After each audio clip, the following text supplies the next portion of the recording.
అందరికీ నమస్కారం. SBR talks channel స్వాగతం. మిత్రులారా, ఈ వీడియో ఎస్బీఆర్ టాక్స్ యొక్క అన్ని వీడియోల్లో అత్యంత ప్రాముఖ్యత గలది. ఎస్బీఆర్ టాక్స్ ఛానల్లో అనేక మంది ప్రముఖుల ఇంటర్వ్యూలు మీరు చూసే ఉంటారు. కానీ జూన్ 10వ తేదీ ఎస్బీఆర్ టాక్స్ మన అందరం అత్యంత గౌరవించేటువంటి ఒక గొప్ప వ్యక్తిని కలవడం జరిగింది. అతను మరెవరో కాదు, ఎంతోమంది భారతీయ తల్లిదండ్రుల విద్యార్థుల కలైనటువంటి ఐఐటి హైదరాబాద్ యొక్క డైరెక్టర్ డాక్టర్ బిఎస్ మూర్తి. జూన్ 10వ తేదీ మధ్యాహ్నము 1 గంటల నుంచి 2:30 గంటల వరకు ఎస్బీఆర్ టాక్స్కు సమయం ఇచ్చారు. వారు ఒక యూట్యూబ్ ఛానల్ కానీ మీడియా కానీ అంత సమయం ఇచ్చిన దాఖలాలు దాదాపుగా నాకు తెలిసినంతవరకు లేవు. అత్యంత పేరుగల టీవీ ఛానల్ సంప్రదించిన వారు ఇంటర్వ్యూ ఇవ్వలేదు. దానికంటే ముందు ఉదయం పూట ఐఐటి హైదరాబాద్లోని ఎస్బీఆర్ టాక్స్ టీము అక్కడి ప్రొఫెసర్ని కలవడం జరిగింది. Assistant professor doctor Sai Ramakrishna గారు. వారి ఈ ఇంటర్వ్యూ చేసే రోజు అంటే జూన్ 12వ తేదీ పబ్లిష్ అయ్యే అవకాశం ఉంది. ఈ వీడియో చేస్తున్నటువంటిది జూన్ 11. మేము కలిసింది జూన్ 10. కానీ ఆ వీడియో వారితో జరిపిన ఇంటర్వ్యూ యొక్క డైరెక్ట్ వీడియో పబ్లిష్ చేయడానికి సమయం పడుతుంది. దానికి ఎడిటింగ్ కావాలి, మళ్ళీ వారిని చూపించాలి, తర్వాత కొన్ని ప్రోటోకాల్ ఉంటుంది, అది బయటికి రావాలంటే. ఒక ఐఐటి హైదరాబాద్ ఐఐటి డైరెక్టర్ యొక్క ఇంటర్వ్యూ బయటికి రావడం అనేది అంత సామాన్యమైన విషయం కాదు. కాబట్టి ఆ లోపు ఈ జోసా కౌన్సిలింగ్ కానీ ఎంసెట్ కౌన్సిలింగ్ కానీ కొనసాగుతున్నాయి. కాబట్టి వారికి అవగాహన ఇవ్వడం కోసము వారితో మాట్లాడినటువంటి ఇంటర్వ్యూ యొక్క సారాంశాన్ని మీకు ఈ వీడియోలో తెలియజేస్తున్నాను. ఆ వీడియో త్వరలోనే వస్తుంది. వీలైనంత తొందరగా ఇచ్చే ప్రయత్నం చేస్తాను. దానికి కొంత ప్రోటోకాల్ ఉంటుంది, మళ్ళీ వారికి చూపించాలి, వాళ్ళ పిఆర్ టీము ఓకే చేయాలి, ఎడిటింగ్ చేయాలి. సో అవన్నీ చాలా దాని మధ్యలో జరగాల్సి ఉంది. మీరు జూన్ 11వ తేదీ కల్లా ఆ ప్రొఫెసర్ వీడియో చూడొచ్చు. ఈ వారంలోనే వీడియో చేసే వారంలో బహుశా ఈ వీడియో చేసే జూన్ 15 ప్రాంతం వరకు బహుశా ఐఐటి హైదరాబాద్ డైరెక్టర్ యొక్క వీడియో మీకు పబ్లిష్ చేసే అవకాశం ఉంది. తప్పకుండా పూర్తి 40 నిమిషాల నిడిగల వీడియో మిత్రులారా, 40 minutes ఇంటర్వ్యూ. అయితే దానిలో వారు అనేక ముఖ్యమైన సూచనలు ఇవ్వడం జరిగింది. పేరెంట్స్కు, స్టూడెంట్స్కు కంప్యూటర్ సైన్స్ బ్రాంచ్ గురించి, కోర్ బ్రాంచెస్ గురించి, మెటలర్జీ గురించి, ఐఐటి హైదరాబాద్ యొక్క ప్రస్థానం గురించి,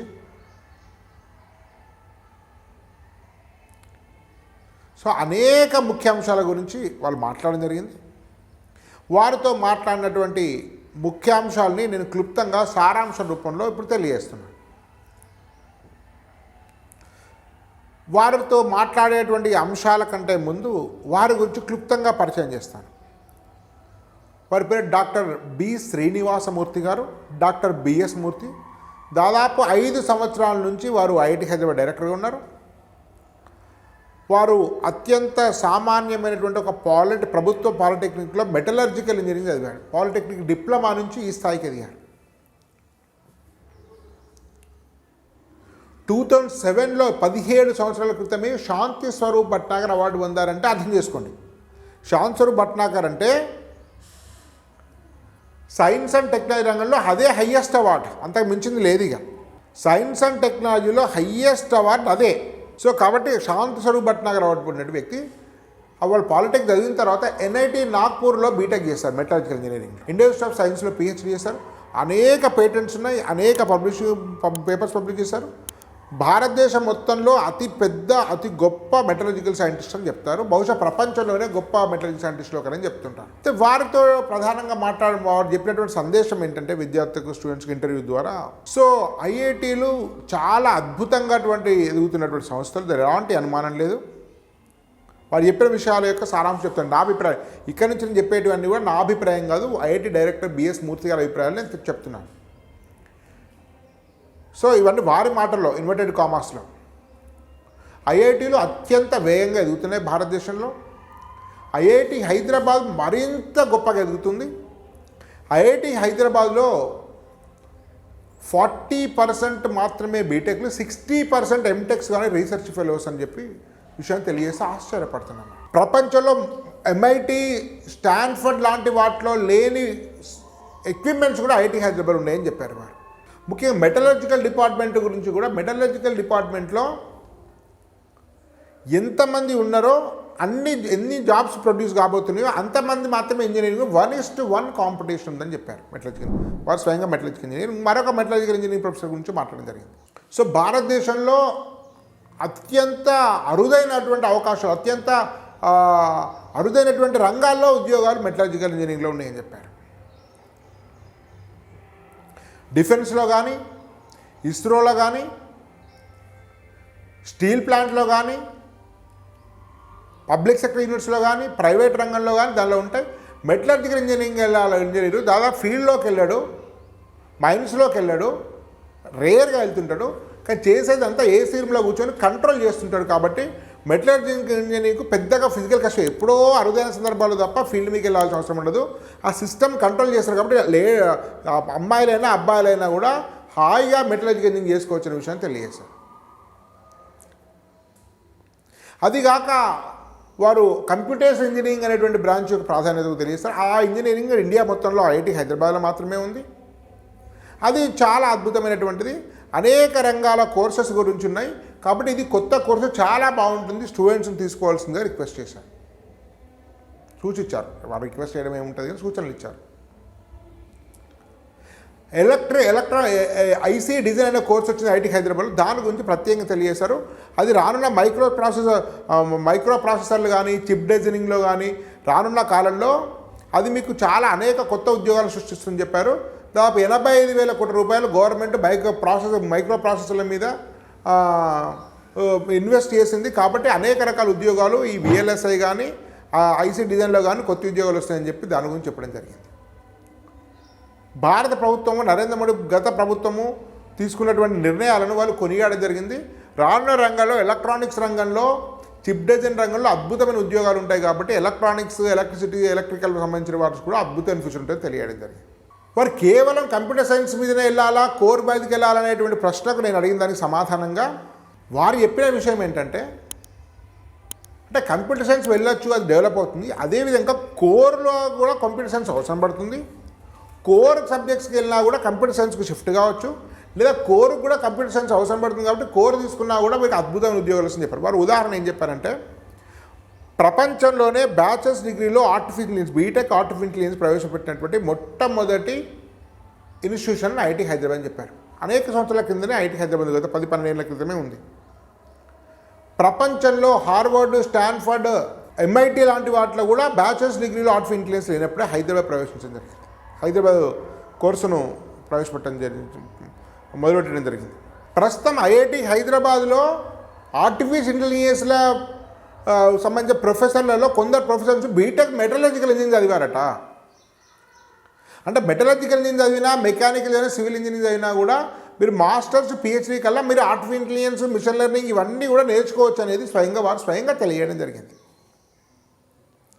ఒక సాఫ్ట్వేర్ మాత్రమే కాదు, భారతదేశ ప్రభుత్వము తీసుకున్న అనేక చర్య వల్ల కోర్ సెక్టర్స్ కూడా అద్భుతంగా మారుతున్నాయి.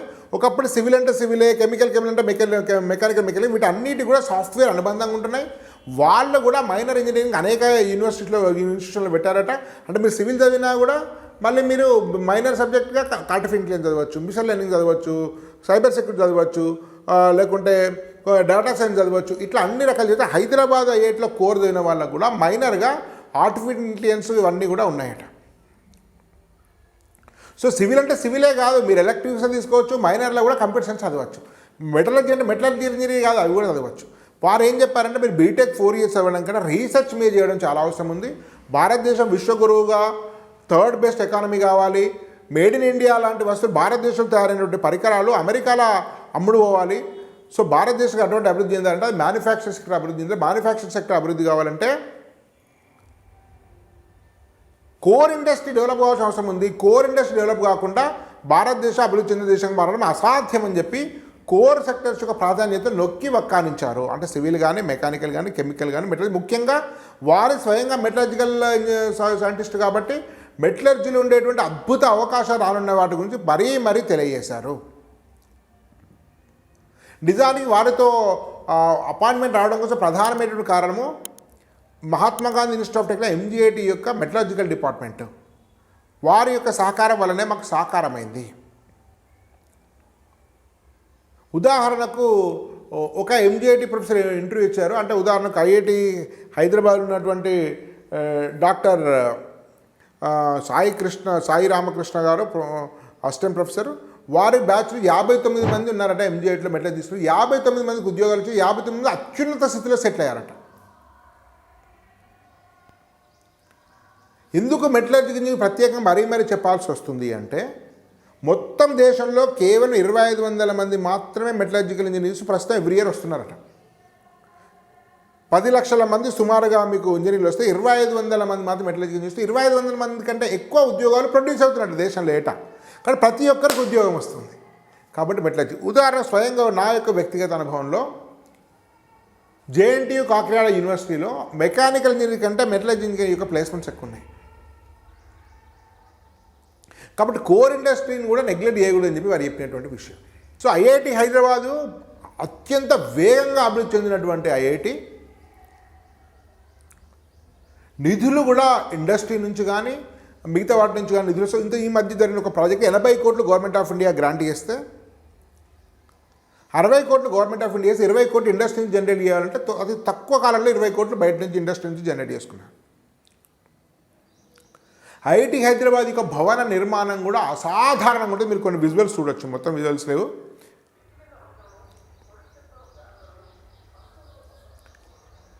సో త్వరలో భారతదేశంలోని అతి గొప్ప IITలలో IIT హైదరాబాద్ ఒకటి కాబోతుంది. బహుశా ఈ సంవత్సరమే 2024 ఖరగ్పూర్ను దాటిపోయినా ఆశ్చర్యం లేదు. ఈ వీడియో తర్వాత IIT హైదరాబాద్ యొక్క ప్రొఫెసర్ వీడియోలు కూడా వస్తున్నాయి. డాక్టర్ సాయి రామకృష్ణ గారి వీడియో కూడా వస్తుంది. తర్వాత IIT హైదరాబాద్ డైరెక్టర్ గారి వీడియో కూడా వస్తుంది. సో భారతదేశంలోని అతి గొప్ప విద్యా అవకాశాలు ఉంటాయి. విదేశాలు అవసరం లేదనేటువంటి వారు అభిప్రాయపడే డైరెక్టర్ గారు. వారు ఎక్కడా విదేశాల్లో చదువుకోలేదు, భారతదేశంలోనే చదివి ఈ స్థాయికి వచ్చారు. అత్యంత నిరాడంబరరు, దేశభక్తుల్లాగా అనిపించింది. ఈ భారతదేశ సంస్కృతి వారసత్వాన్ని గౌరవించేటువంటి వ్యక్తిగా వారు నాకు కనిపించారు. ఇసుమంత అయినా కూడా అహంకారంగా ఉండి ఒక ఋషి లాంటి వ్యక్తిలాగా కనిపించారు. కాబట్టి భారతదేశము విశ్వగురువుగా మారాలనుకున్నా మీకు టెక్నాలజీ మ్యానుఫ్యాక్చరింగ్ రంగమే ప్రధానం. కాబట్టి కోర్ సెక్టర్ యొక్క అవసరాన్ని మరీ చెప్పారు.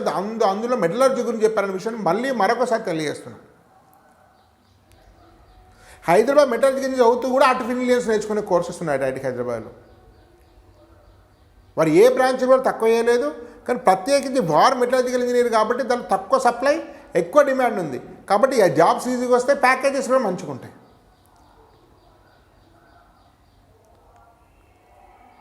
మేక్ ఇన్ ఇండియా భాగంలో ఆత్మనిర్భర్ భారత్లో భాగంగా మీకు కొత్త ఉద్యోగాలు కోర్ సెక్టర్లో డెవలప్ అవుతున్నాయని చెప్పారు వారు. వారి యొక్క పూర్తి వీడియో కోసము త్వరలోనే వస్తుంది. అందరూ కూడా చూడండి, ఈ వీడియోని అందరూ కూడా షేర్ చేయండి, లైక్ చేయండి. దీని తర్వాత వీడియో డాక్టర్ సాయి రామకృష్ణ గారి వీడియో వస్తుంది. తర్వాత మరికొద్ది రోజుల్లో MGIT ప్రొఫెసర్ గారి యొక్క వీడియో కూడా వస్తుంది. సో ఈ వరుస ప్రొఫెసర్ల వీడియోలు కూడా వస్తాయి. కాబట్టి ఒకే రకంగా కంప్యూటర్ సైన్స్ పెట్టుకోవడమే కాదు, మీకు ఆసక్తిని బట్టి మీ కెరీర్ ప్లాన్ బట్టి పెట్టుకుని మరొక ముఖ్యమైన విషయం ఏం చెప్పారంటే, వాళ్ళు చాలా ప్రశాంత జీవితం ఉంటుంది కోర్ సెక్టర్లో. హడావుడి ఉండదు, స్ట్రెస్ ఉండదు. సో ఒక స్థిరమైనటువంటి నాలెడ్జ్ ఉంటుంది, ఒక సాటిస్ఫాక్షన్ ఉంటుంది.